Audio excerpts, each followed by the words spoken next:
Good morning to you. It's Friday morning. This is the Good Morning Show. David Cohen with you, and we've got two guests today. We have Cari Kozierok and also Andrea, Ivanka. Two very different stories, two very different topics, but the goal of the show is to uplift you and inspire you in these times, and to give you something else other than the news to watch, and something that maybe you'll start to go, you know what? Yeah, I can do it too. I can make something happen and do something good in my life.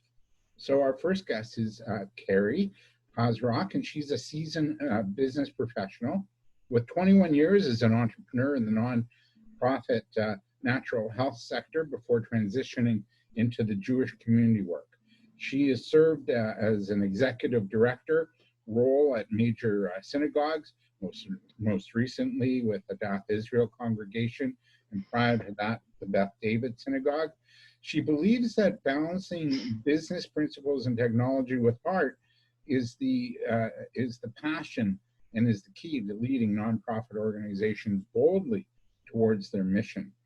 Cari currently is the ED at Vahafta, and that's a charitable social service organization dedicated to promoting positive change in the lives of people of all faith who are marginalized by poverty.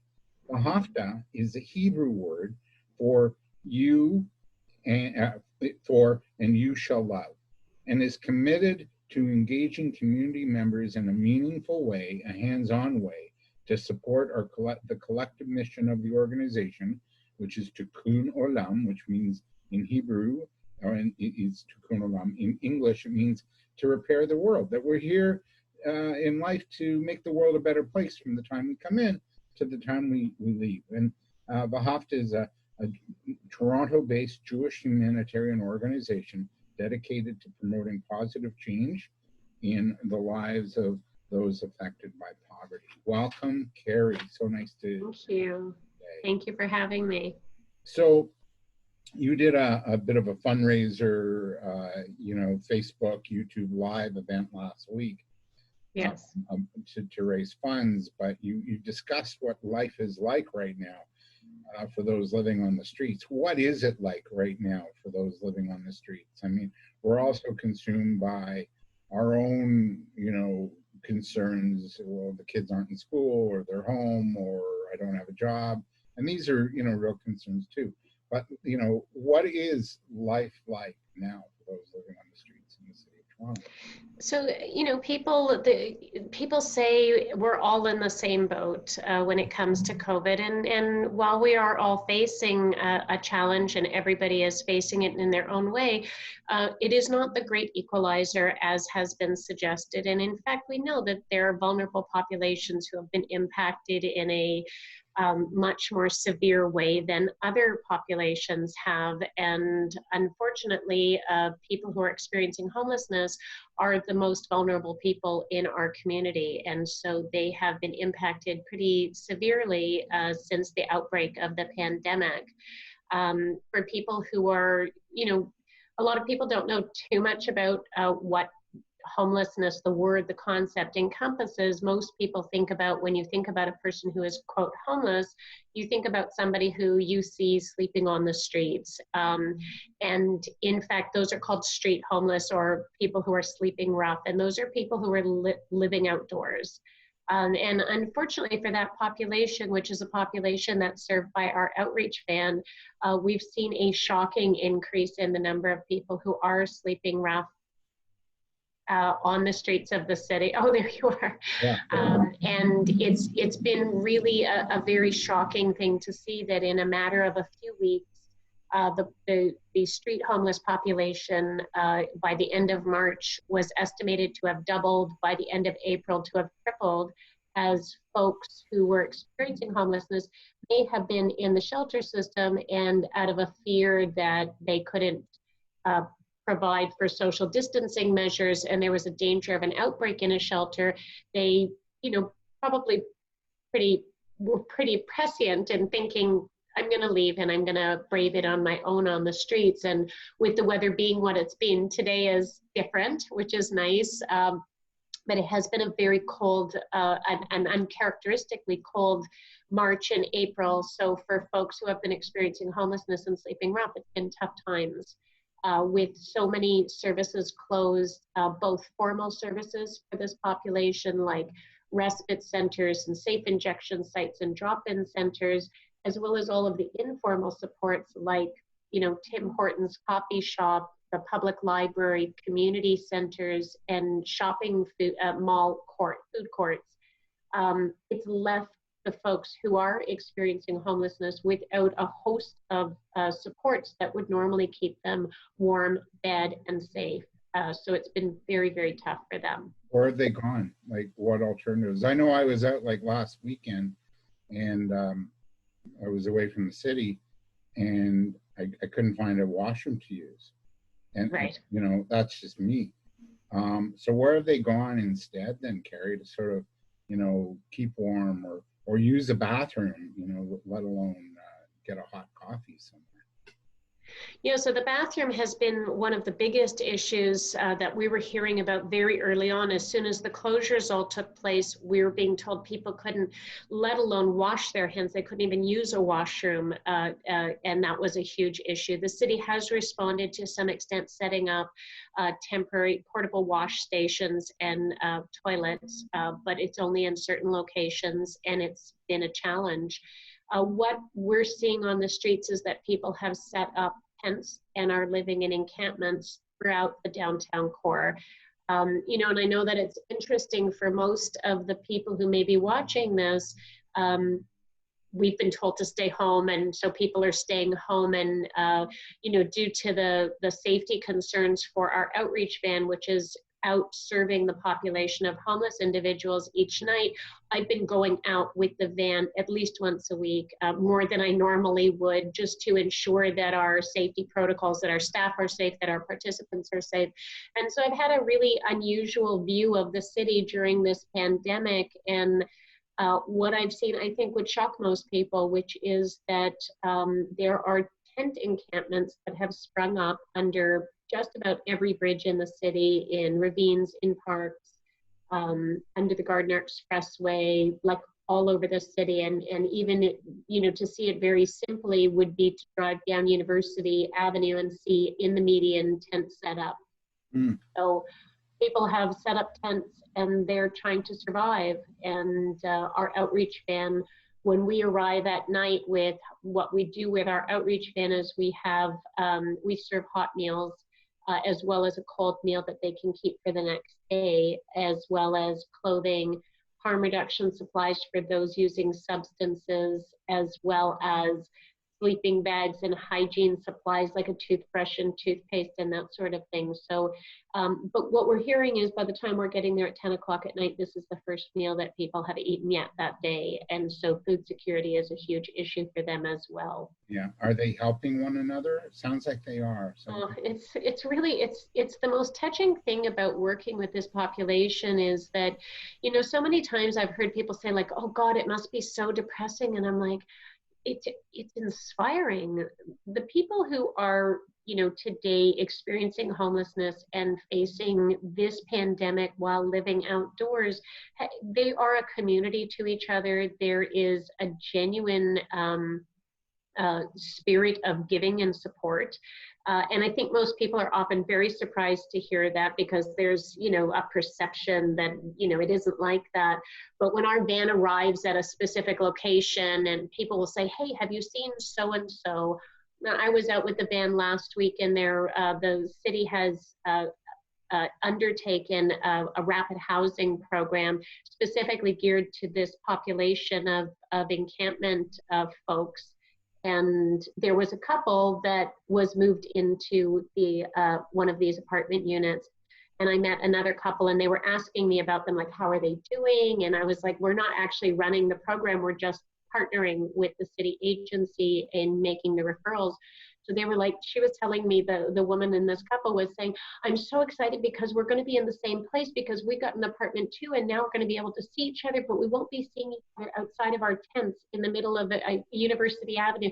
We're going to be in our own home. And it was very touching to hear her concern for this other person's health and well-being, and how excited she was to think about having her own apartment that's safe and dry and clean and all of that. So it's very rewarding work to get to know some of these people, and there really is a sense of community out there. Yeah, that's good to hear. And in terms of community, you know, these people do rely on agencies like Bahafta.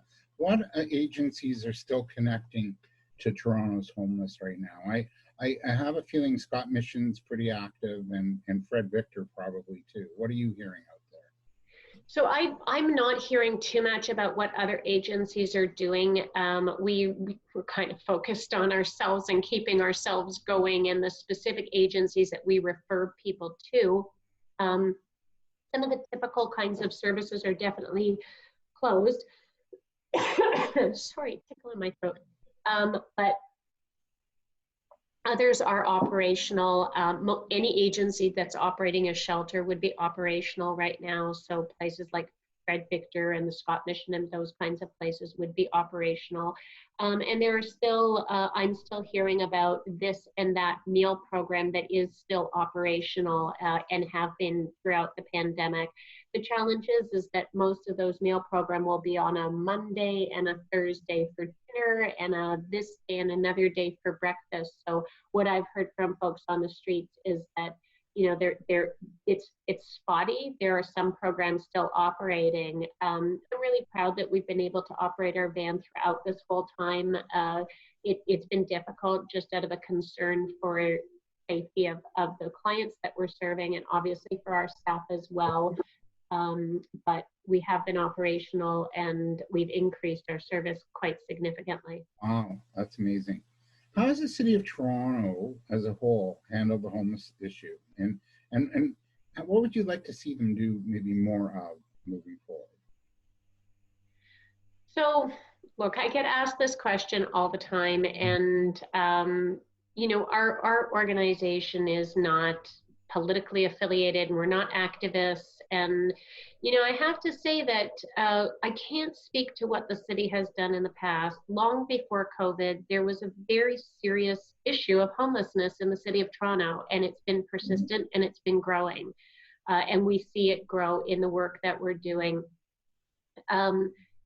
Could the city have moved earlier to make spaces in the shelters? It's possible. Could the city have solved the problem of homelessness 10 years ago so this would not be an issue for this population today?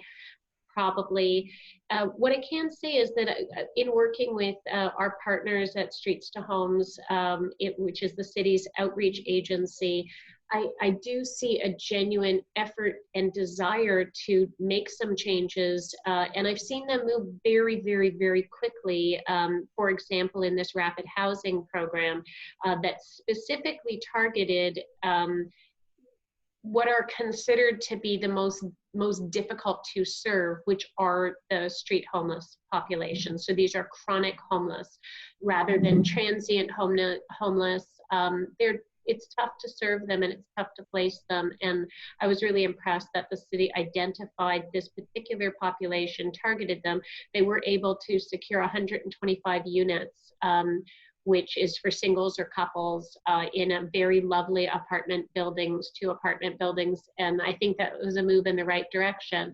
I'm the eternal optimist, and I believe that necessity is the mother of invention. And my hope is that, you know, in discovering, this is true for every organization and every person, but absolutely at the government level and the city level, that when you have to move really quickly and get really, really creative, really fast, lo and behold, you can, and solutions can be found. And if we can find them during COVID, my hope is that we'll find more permanent, larger scale solutions to the big problem of homelessness in the city. So moving forward, yeah, a lot of you know, social service agencies and work and issues really got exposed, you know, so homelessness being one, of course, seniors care facilities being another.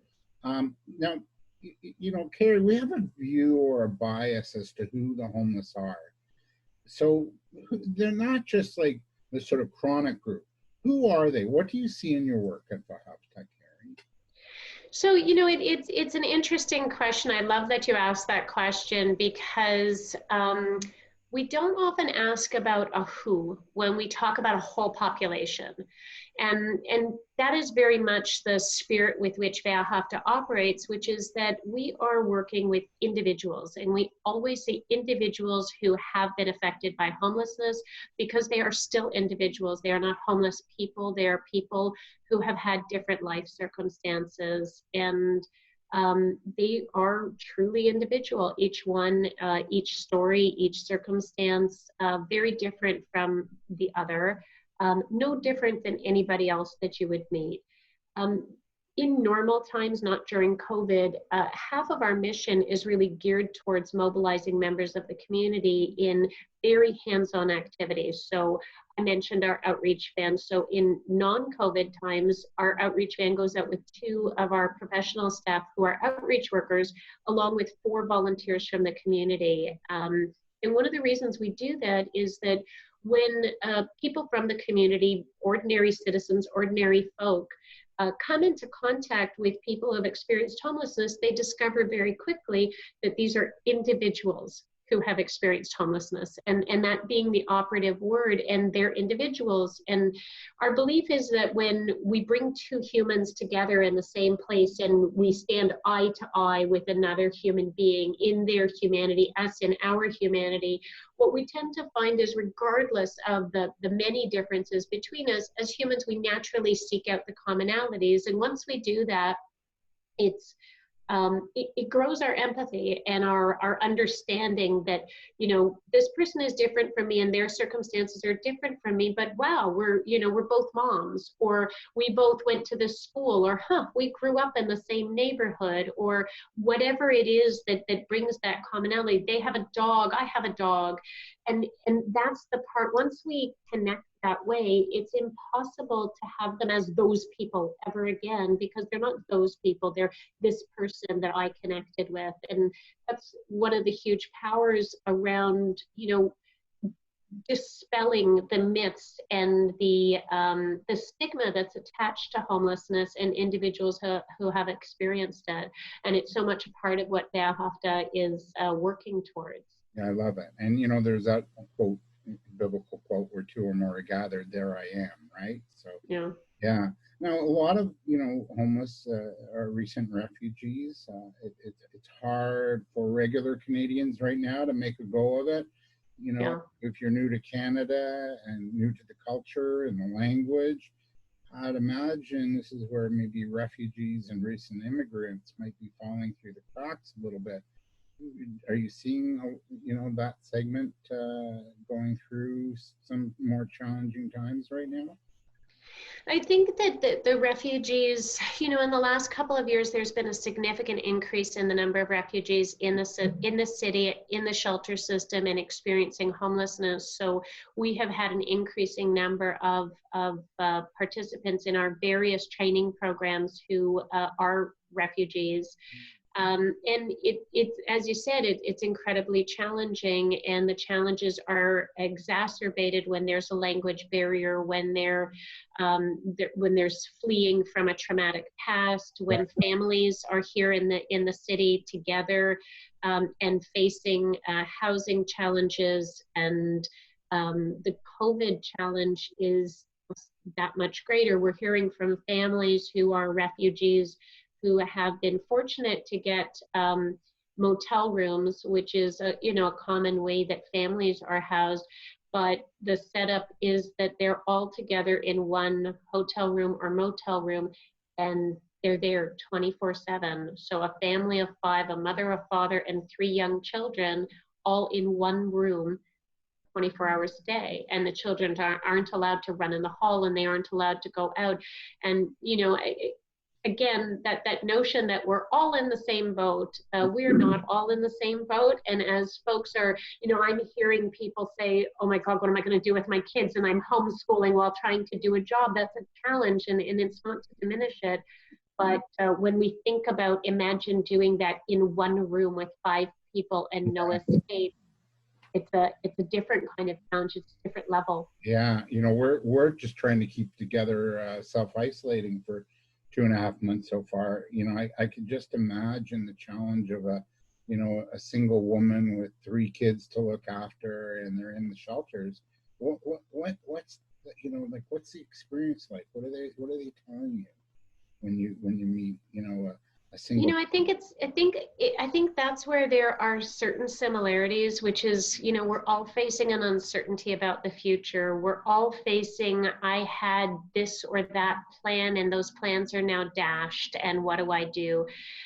For us, the people that we're familiar with are the people who have participated in our various programs. So outside of the outreach van, the HAFTA's primary focus is on programs that are designed to prepare people for the workplace. So they're work and life skills training programs designed to help people take sort of that next step. And the organization's goal is to move people from instability towards self-sufficiency. So for the people that we're talking to, often who are graduates from our programs, they've, you know, we all know what it takes to make change happen in our lives. And when we decide to take a step, so if we think for ourselves, like, I'm going to start an exercise program, and you get the gear and you start going and you're doing really well, and then you're cut off by circumstances that are entirely out of your control, what that feels like. So for the folks that we're speaking with, these are people who took up the initiative to sign up for a program, went to that program diligently, and that's very challenging to commit to a program that's about, you know, changing yourself, changing your outlook, learning new skills to gear up for a new future. And great, but it's on hold. And we don't know how long it will be on hold. And in the meantime, sit by yourself in this hotel room where you can't see anyone, you can't go out, you can't anything normal. And so people are sitting in and stewing in the what's next for me. I was finally on track, and now that's not happening, and I don't know where I'm going to go when this is all over. And it's those kinds of challenges, which are, again, similar to the challenges that everybody is facing, but the impact of it is on a much bigger level, about much more essential things. Are they? Is somebody communicating to them saying, "Hey, look, you know, this is what's happening. This is what you can expect. You know, don't give up hope, because, you know, we're going to get back on track." Is anything like that starting to happen or unfold within the community? Across in the community of social services organizations who have been able to be agile and pivot into non-in-person types of service delivery are definitely making an effort to do that. So our organization, we were extremely aggressive in our pivoting into technology, and by sheer luck, we have another program that we had moved into a digital format. So when we knew that we needed to stop in-person meetings for our training programs, we distributed cell phones with data line plans and cell phone packages that were donated to us by TELUS to our participants. So we quickly taught them how to use them, and we continued to do our case management, which is counseling, one-on-one counseling, but over the phone. So we've been able to continue contact and continue an ongoing support with our participants using the telephone, which was huge. The challenge with this population is that while many people do have access to at least a cell phone, if not also data, many people do not. So it's not as simple as, okay, we'll do an online program, just go to your laptop, log into your Wi-Fi, and we're off to the races. There's a lack of something that a lot of us consider a basic need today, and many of the people that we're working with, that's a luxury, and it's not something that they have. And so that's an added challenge when we can't communicate using these technological innovations. It makes it really tough. Yeah. How do you, my kind of last question is, how do you keep your staff sort of engaged, and how do you kind of help them sort of manage their fear, perhaps their concern about, you know, contracting COVID by doing the work they're doing? They're out in the streets, they're helping others. You know, how do you manage that? You know, and I find it's, I was just speaking with a friend about this, that I find the great irony of the COVID pandemic is, it seems to me that people who have needed to be out and about throughout this lockdown period have less fear than people who have stayed inside Yeah. entirely through the time frame. Yeah. And I find that so interesting.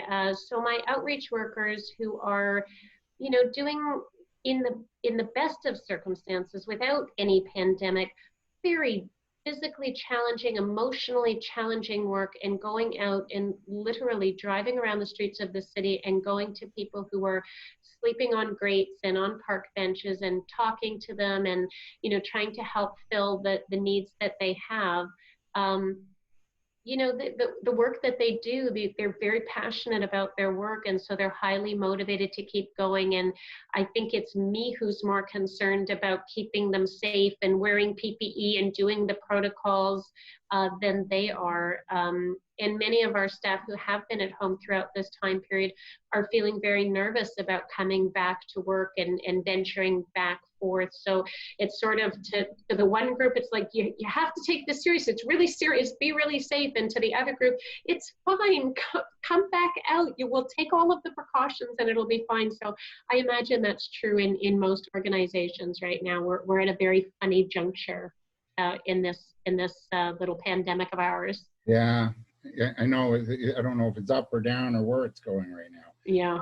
Two last questions, and one is this: I haven't heard of like any major news that there's been a major outbreak among the sort of the homeless or in the shelters. I haven't heard, serious numbers happening. Have you? Yeah, so there are major outbreaks in the shelter system. The last I checked, they update the numbers on Monday, Wednesdays, and Fridays. I think the last I checked was last Wednesday. There have been 2 deaths from the shelter system. I believe there are about 9 hospitalizations and roughly 300 infections, and that was last week, and it grows steadily. The same challenges that are faced in any enclosed system like the long-term care homes. People are living in very close quarters, sharing bathrooms, sharing physical space. It doesn't take a lot of imagination to understand why outbreaks would happen in shelters. So there have been quite a number of illnesses and outbreaks in specific facilities. All right, now people watching, because they could watch way after the fact. How can they get involved, help out, make a donation, volunteer? Sure. So, we're looking for donations all the time to our crisis fund. You can go here to our regular donation page. I'm not sure where on the website you will find. Yeah, if you just go to our donation page, Wehrhafte is funded by individual donors from the community. So these are people who care about people who are experiencing homelessness in our city. And there is a way to make a difference, whether it's becoming a monthly donor, making a one-time gift. This is money that's going towards continuing to run our programs. Right now, in terms of volunteer opportunities, we have had to pivot and create a non-on-site. So you can read that if you scroll up, there was some information about what we're doing right now in terms of virtual volunteer roles. But we have, for example, a baking role where we need people to bake items that are served out on our outreach van at night. So muffins and cookies, and we have a meal train where people can sign up for a specific date. We opened that a couple of weeks ago, and within an hour, we were booked out to the end of June. So we've added another shift. We will be adding sandwich making opportunities. People really want to help, and I think it helps people to feel more in control of this crazy time if we can roll up our sleeves and make a difference and help others. So I invite everyone to please check out our website. It's wehrhafte.org, and there are many ways that you can help listed on there. So one piece of good news to close off. What's one thing that's made you kind of go, I'm proud. You know what? I don't know if I could pick just one. Like, I think just about every day something reaches out, says something, tells me a story. I'll tell you, so the one that pops into my mind is one of our training programs, which is a training program for women specifically. and they graduated at the end of April and have continued to meet through group voice chats and as kind of a support group for each other.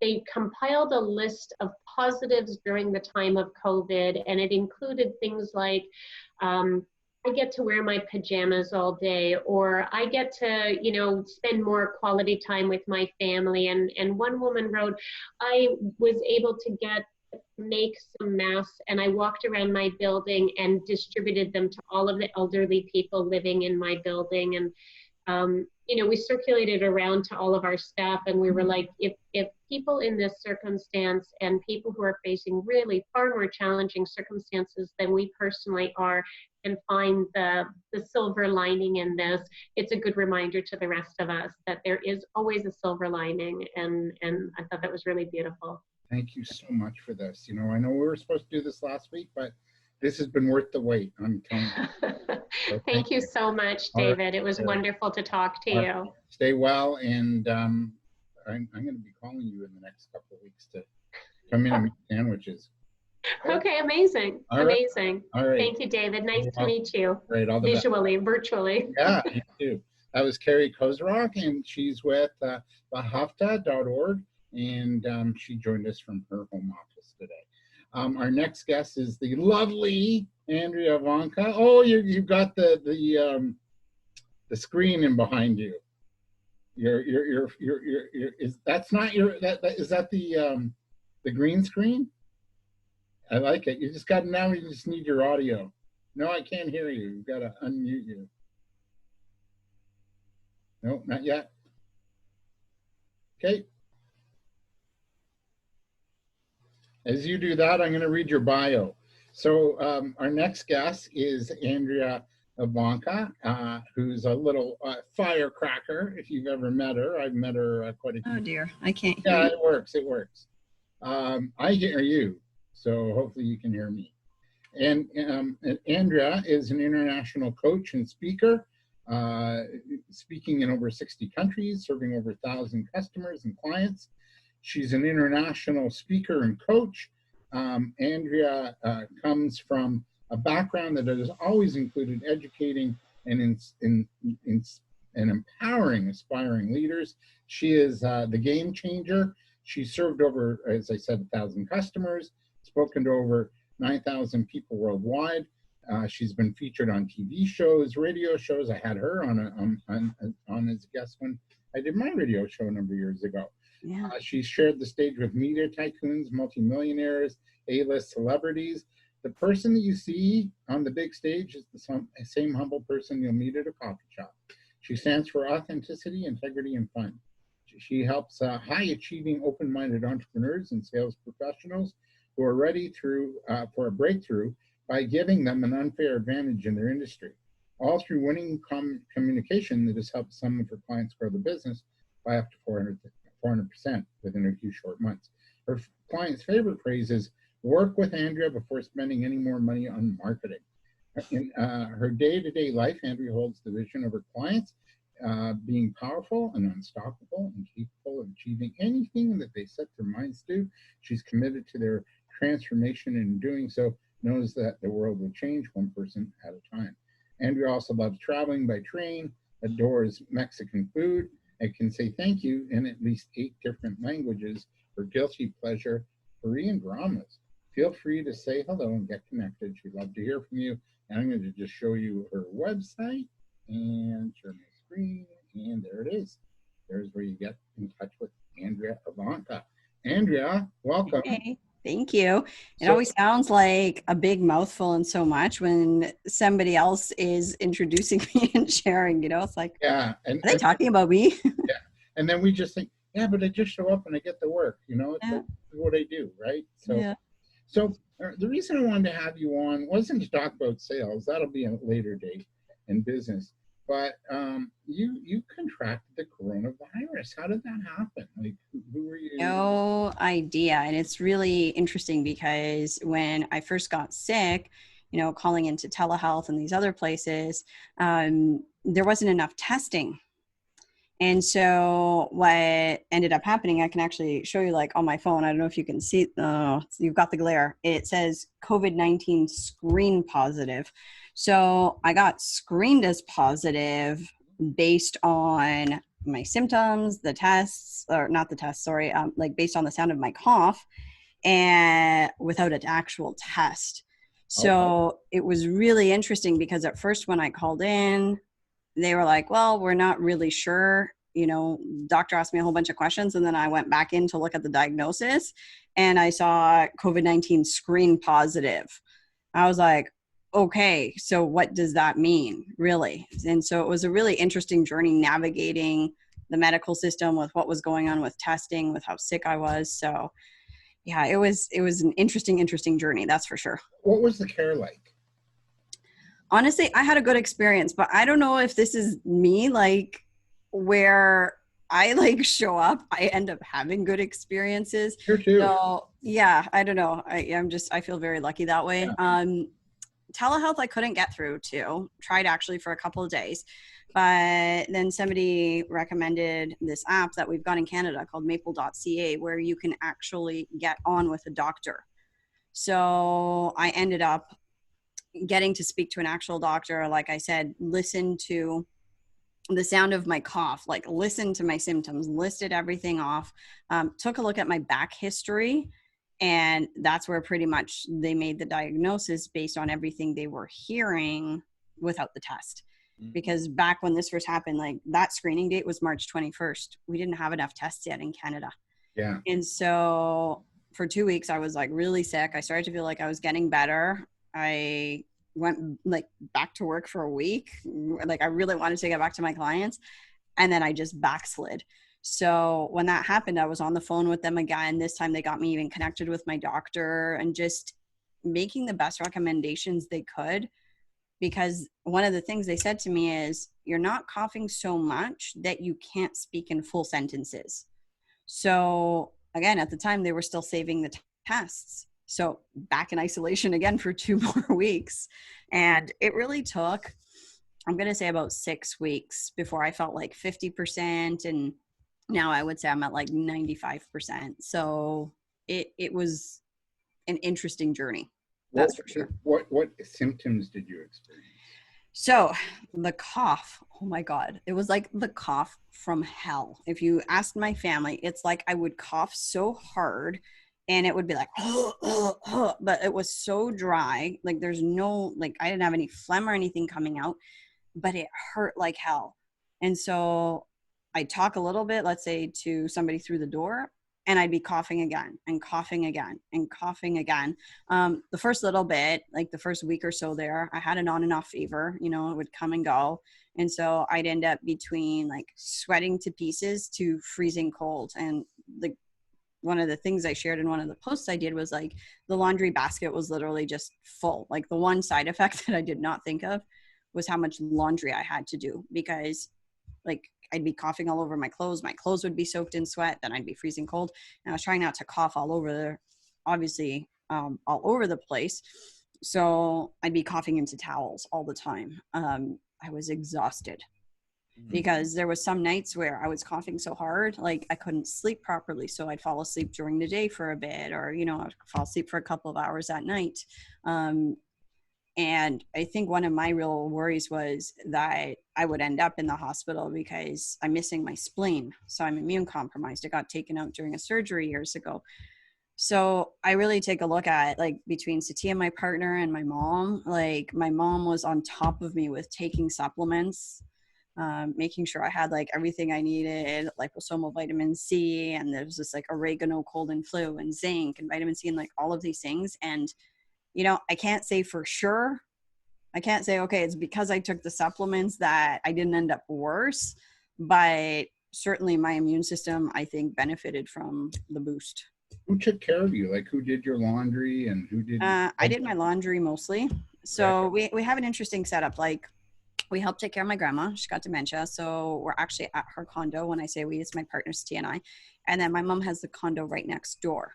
So Satya would like come and check on me, and my grandma, obviously she's elderly, and she's got COPD and other things. Like, I couldn't go near her. Right. And so like, I was like literally from like, so here's bedroom, here's bathroom, and then here's like the laundry. That was for the longest time the only place I went. And really, I didn't want to go anywhere else because I was so tired and exhausted. Like, you know, it's not like I didn't even want to watch TV. At one point I was like, there's just, I didn't even have enough energy to do that. So between Satya and my mom, like my mom would come over and she would like put a tea outside the door, right? Or this Chinese cough syrup that is really awesome because it would be soothing. She'd put it outside the door. Satya would put stuff outside the door. I mean, Satya would still come in. We couldn't like completely 100% isolate me, right? Because there's nowhere else for him to sleep. So we really had that concern of like, okay, well, like what if Satya gets it, right?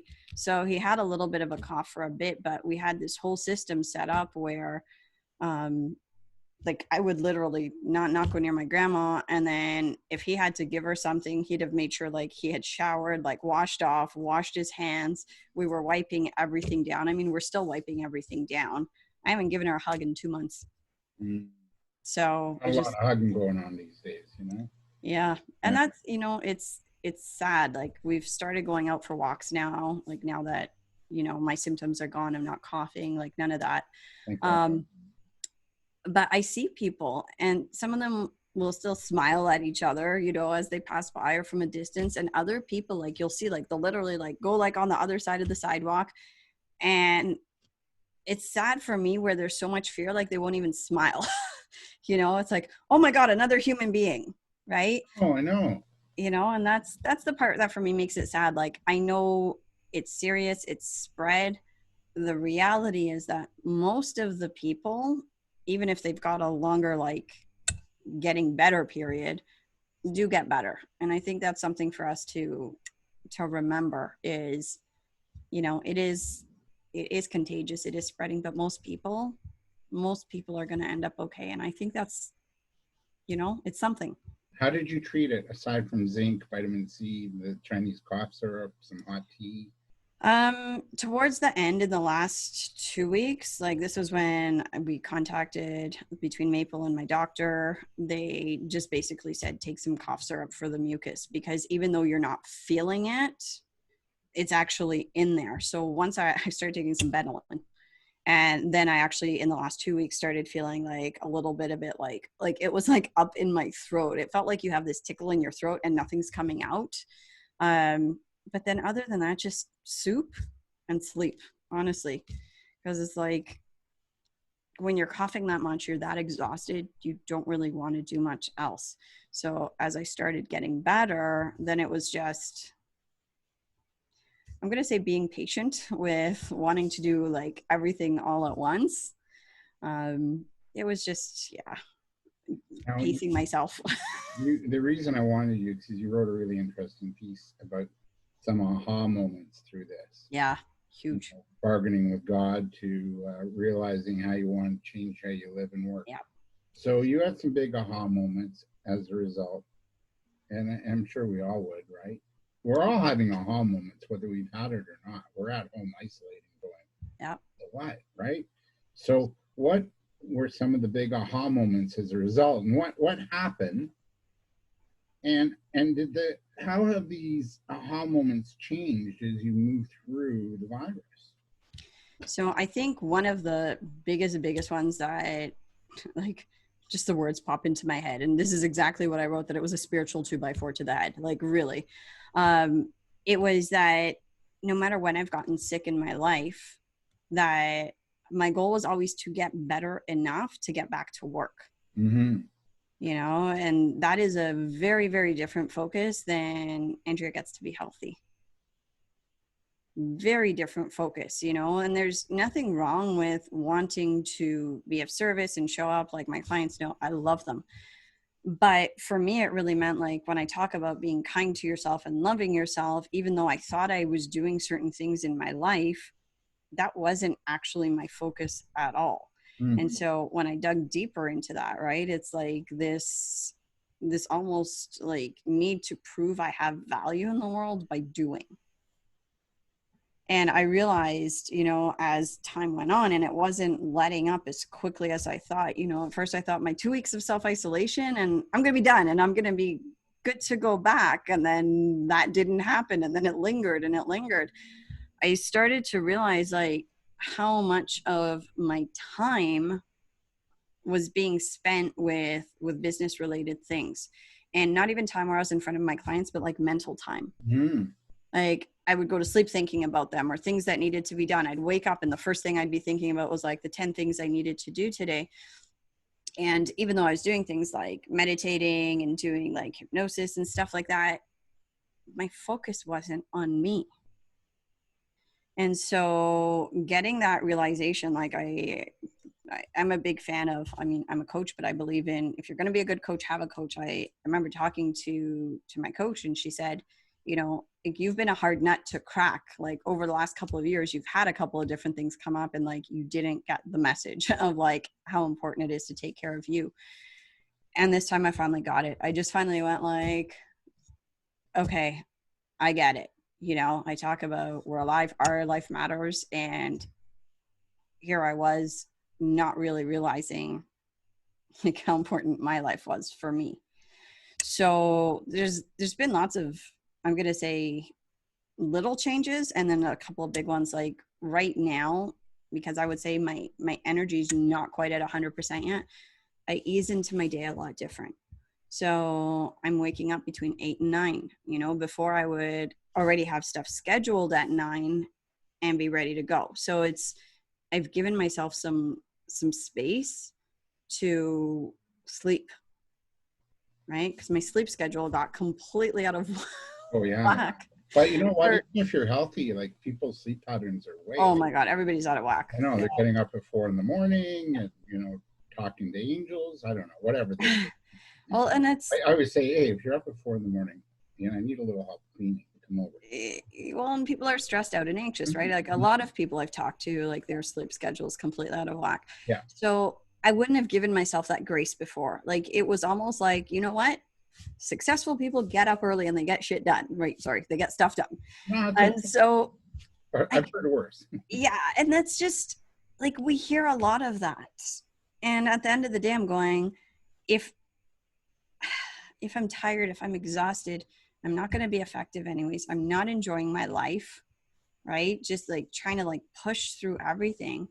So I just realized like I'm done with that. So that's one big change is just being more flexible with my energy right now. The other big thing, right? We take a look at things like COVID affect the lungs. So now that I'm not coughing, I don't have those symptoms, you know, I'm making sure I get out and go for walks. Today I went out twice. I went out at lunchtime with Satya and then I had a couple client calls. And then in between that, I went out for another walk, like just 10, 15 minutes, nothing big. But here's why it was big for me is I would never have given myself that permission before to just like stop what I was doing to go take care of myself. Right. And even in the evening, like I'm ending earlier, you know, and I literally like, this is the funny thing. I know myself. If some days I'm feeling like tempted to start like looking on the phone and like looking at what people are posting and then that whole like, oh my God, this is what this person's doing. And then starting to compare myself and like all of that nonsense. Yeah. Like if I'm feeling that starting to happen as I scroll, like now I can literally feel like the anxiety will like pop up in my chest. It feels tight. So then I go, what am I doing in my head? Oh, it's that like, you know, I'm comparing and like that fear of like, oh my God, I haven't done this in the last 6 weeks. I will literally take my phone and I will walk out of the bedroom and I will go put it in the dining room on airplane mode so nothing will pop through and go back, you know, and go back to my book. You know, I don't think you're alone in that. I know I do that. And I think it's really dangerous, you know, to start comparing yourself to other people. And we all do it. I don't care, you know, whoever's watching, we all do it at some point. Yeah. And I think it's really important with what you're saying is to just manage your own affairs. If you take care of your own affairs, if you take care of yourself health-wise, if you give yourself those little timeouts, if you really truly love yourself and you do, and you're still committed to your work and doing good work, it doesn't matter really what other people are doing because you don't see, it's like the iceberg. You only see the tip. You don't see the underneath. the little waddling and, oh man, I've done, going on, right? So what's your take on that? I agree. I think, just like social media, it's great in some aspects, but it can also really be damaging to our psyche and our will.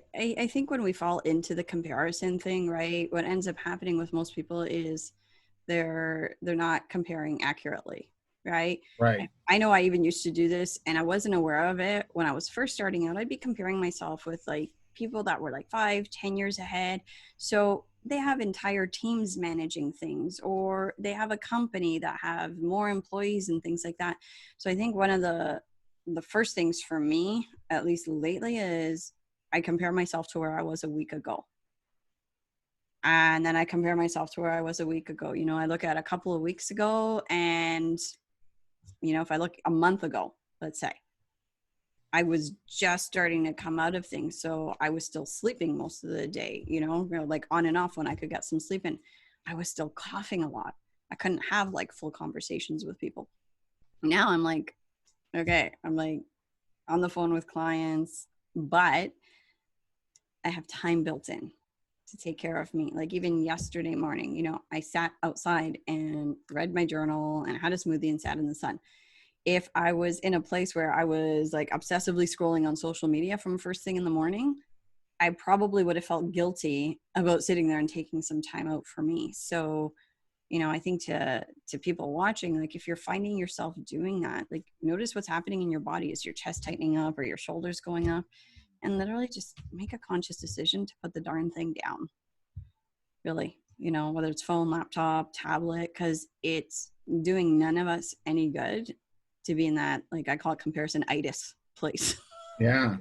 And, things are slow. Like, some clients are still cooking, but I find personally a lot of my clients are like they're closed or they're really not doing much. And even though things are starting to open up, we're a long way away from like being what it was before. What are you seeing in your clients? Are you sensing the same sort of changes that with them, and are they going through the same sort of realizations and aha moments that you've gone through, but in their own way as well? So here's what's really interesting. I have like two different kinds of clients. I have ones that were with me for like a year, and literally they had a program that just finished on March 17th. And as all of this was opening up, because we'd been working with them for so long, their thinking and their way of like coming at things is very different than some of our newer clients. Because when you work on like managing your mind, managing your emotions and things like that, what's the best way I can say this? When you look at the unknown, right, what our minds will do is freak out. Our minds do not like the unknown, right? It's one of the ways that people get themselves all anxious and stressed out. Right now, collectively, we're dealing with a situation where we don't have a lot of the answers. We don't know where things are going to open up. We don't know how things are going to be affected. So it becomes even more important, I think, now other than like any other time, to be able to either let some of those emotions out or like manage the conversation you're having in your head. And I'm not talking about needing to be militant about it and it being like perfect all the time. But one of the things I saw with my clients, because a lot of them are service-based providers, right? So they're not necessarily in the same place as people that have a brick and mortar business that had to shut down. Mm-hmm. They've been doing okay. Like they're using the time to, let's say, connect with their audience, build their list, spend some time doing some personal things. They've been okay. And I think it's because of the community we built. The ones that are newer, where their businesses are newer, they're definitely feeling the pressure in a different way for sure. So we're having a different kind of conversation with them about what are they doing with their time now? How are they actually leveraging some of the time either to do some things for themselves that they've never done before, or even very similarly, using it as a time where they can provide value, educate people, use it as a way to engage with their clients and their ideal clients in the community. So I think thankfully for us, we've kept them okay. Like we've had a few of them like kind of freak out. either myself or Satya connects with them, kind of talks them off the ledge, and brings them like back down to like what's in your control today. You know, what can you do today? Because too far out, like none of us knows what's going to happen. So it's really like, what can you manage today, right? Yeah, and that's where we need to be more, is in the present, right here today. In terms of what you went through, how has it affected relationships with others? Like, are your friends kind of really reluctant now to come over and see you, or you know, like, how has it affected your relationships with others? You know what? For a while, not everybody really knew that I was sick, and for a while, we just thought it was a flu until like I actually looked and like the doctor gave me a positive screen, and then I found myself in this really weird place of like, okay, it's not a positive test, it's a positive screen. Like, what does that mean? So with certain friends, they were like, okay, this is what the doctors are saying, which probably 99% it was, right? Go with the doctors are saying. We're here for you. You know, they've reached out, they checked on how I was doing. And then other people, it was really interesting because they're like, well, you didn't have an actual positive test. So how do you know if you had it? How do you know if that's what you have? You know, how do you really know what's going on? And so there was like, you know, you've got that whole kind of people that are also like very skeptical of like what the government's doing with testing and stuff. And I went, look, at the end of the day, I'm sick with something that I've never been sick like this before in my life. So let's say on the 1% chance that it wasn't, well, something got me really sick for a long time. And in that case, you know, here's a whole other experience I had with dealing with the medical system. So I think with like anything you go through in life, when you go through something that's big and has this upheaval, you see like who are the people that are there. You know, I'm in a mastermind group, and I literally had people from the States, from all over the world in that group reaching out to see how I was doing. I had somebody figure out like how to get a hold of somebody that was in Canada to send me some essential oils that are to help with like breathing and opening it up and putting it in the diffusers. So I experienced a lot of kindness too, which like I'm so grateful for. And like I said, I couldn't imagine going through this without Satya, without everything my mom did. Like Satya like took over everything in the business. He made sure my grandma was fed. He stepped up in such a big way. And so it actually ended up being a real blessing for us. You talk about relationships, like it brought us closer, and it got him stepping into a role that maybe he wouldn't have necessarily leaned into otherwise. So, I mean, I don't know, to come back to where you started, like, are people reluctant to come over and stuff like this? Like, people are just starting to get out. So I haven't really experienced that either way, you know?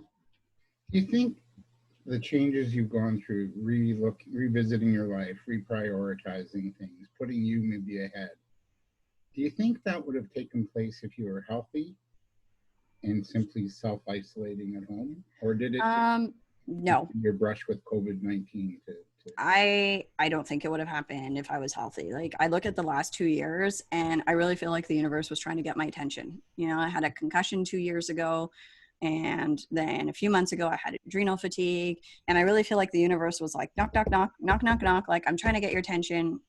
I'm trying to get your attention. And like, certain things opened up for me. I nerded out more about the brain and how women are wired different than men, and how hormones affect women, and what does that mean for women in business. And it gave me this whole like other level of understanding, but it was outward focused. Like, what does this mean for my clients? What does this mean for the women I'm working with? What does this mean for female entrepreneurs? Like, I internalized, again, like I said, enough of it for myself to get better enough to get back to work.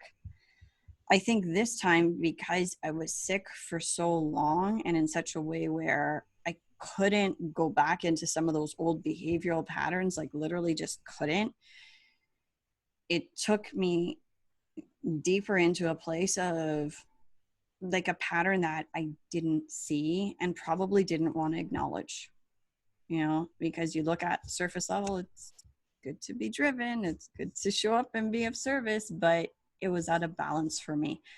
I think if I was healthy going through COVID, I may have actually accelerated the kind of things I was doing to really like try and prove like no matter what I can show up, and like maybe here's another program and here's another offer, and like all of these things, which probably would have just in the long run continue to keep me unhealthy, you know, and out of balance. So everybody's experience is different. I feel like for whatever reason, I'm choosing to have the perspective that this happened for me, so that I can really take a look at my life and make some decisions about how do I want it to be moving forward. And I think that's a nice place to end. How do we want our life to be moving forward? And you're right. You know, I'm always reminded by Ariane Huffington of the Huffington Post. And she went through a health crisis and realized sleep was a big thing. And she writes about it and talks about it. So, you know, we really do. We must now practice self-care and self-love. Andrea, here's where we get a hold of you. It's AndreaVanka.com. What do you have coming up we should know about? So coming up, it's kind of fun. Satya and we realized that we really work well together, and he's always been in the back end, but we had this mentorship program that we were running for women called Total Boss Club. And so we're just going to be starting a Facebook page called Total Boss Life, where, you know, we're taking a look at your head space, your health space, your heart space, because at the end of the day, I really feel like a lot of entrepreneurs are out of balance. I mean, having been through it myself now in a really visceral way over the last couple of years to really like get that spotlight on, I think it's really important to be in communities where, yes, there is a focus on how do you grow, but it's really like, for me, how do you grow, take care of yourself, and make a positive difference for the people around you? And when I say the people around you, it's not just the people you serve, but it's also like your friends, your family, and all of that. So we're going to be working on bringing that out so that we can continue to impact even more people with the kind of work we've been doing. Beautiful. Thank you, Liz. Thank you for saying yes. Thank you for having me. Oh, my pleasure. Thank you for being so open and sharing your experience on Facebook. When I read that post, it was like, oh my God, I have to have you on as a guest. Like, and I commented on the post. Yeah. You know? Well, it's one of the things, I think, when we choose to be vulnerable and allow other people to know what are some of the things we're going through, have gone through, not from a place of like, you know, I need people's pity or people worrying about me, but from a place of like, okay, here was my experience and here was what I learned from it. We create a space where it's okay to be vulnerable. We don't have to have this act on where we've got this like perfectionism illusion or like we've got it together all the time. And it's okay not to know. You know, I posted that a couple of weeks ago. It's like, I went through a real bad week, and it was like, it's okay. I don't know. I don't have the answers. Yeah. I'm gonna muddle through. And if I fall, I fall.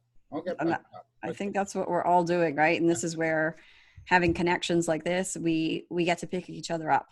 Exactly. You know, none of us is in it alone. None of us knows what's coming, but if we can stay focused on the perspectives we're taking, be kind and open and generous, then we're going to find that when we fall, there are people to pick us up, and then we get to pay that forward. Yeah. And just enjoy the moment, you know? Yeah. Blessings to you. Thank you for those watching today, Friday. Have a good weekend. I hope you like this. This is what we do with the Good Morning Show. Try and pick you up. So let other people know about it. And please donate to our Patreon page. That's how we're doing it. Andrea, a joy. Say hi to Sophia and your mom. I will. Your mom lets me post these on her group page. Right? Oh, yeah. She's good that way. She is. Please thank her. Give her a hug for me. Okay? I will. As soon as we finish, I'll give her one. All right. Thanks. All right. That was Andrea Ivanka.